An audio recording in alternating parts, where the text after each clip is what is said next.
कि आगामी 17 तारीखेर आगे এই সব পুরোপুরি বন্ধ করে দিবেন। হাত জোড় করে অনুরোধ করছি, গৌমাতা আমাদের ধর্মীয় এক পবিত্র পশু, গৌমাতাকে আমরা পুজো করি। আগামী 17 তারিখের আগে আপনারা যেখানেও গো হত্যা করছেন, গো পাচার করছেন, অবৈধ পাচার করছেন বা গো মাংস বিক্রি করছেন, বন্ধ করে দিবেন। 17 তারিখ পর্যন্ত সময় দিলাম। 17 তারিখের পরে এই দক্ষিণ 24 পরগনায় কোনো গো হত্যা হবে না। এখন হাত জোড় করছি, 17 তারিখের পরে হাত জোড় করবো না।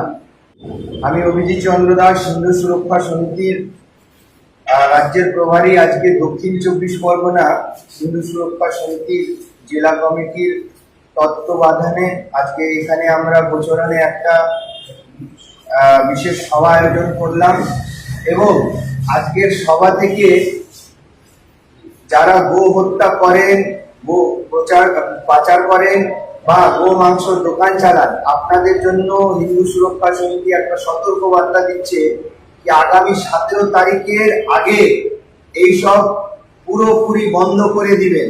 হাত জোড় করে অনুরোধ করছি, গৌমাতা আমাদের ধর্মীয় এক পবিত্র পশু, গৌমাতাকে আমরা পুজো করি। আগামী 17 তারিখের আগে আপনারা যেখানেও গো হত্যা করছেন, গো পাচার করছেন, অবৈধ পাচার করছেন বা গো মাংস বিক্রি করছেন, বন্ধ করে দিবেন। 17 তারিখ পর্যন্ত সময় দিলাম। 17 তারিখের পরে এই দক্ষিণ 24 পরগনায় কোনো গো হত্যা হবে না। এখন হাত জোড় করছি, 17 তারিখের পরে হাত জোড় করবো না। তাই ভালোভাবে সুস্থভাবে আমাদের গো হত্যা বন্ধ করার জন্য আপনারা সহযোগী হবেন, সহযোগিতা করবেন। জয় শ্রীরাম।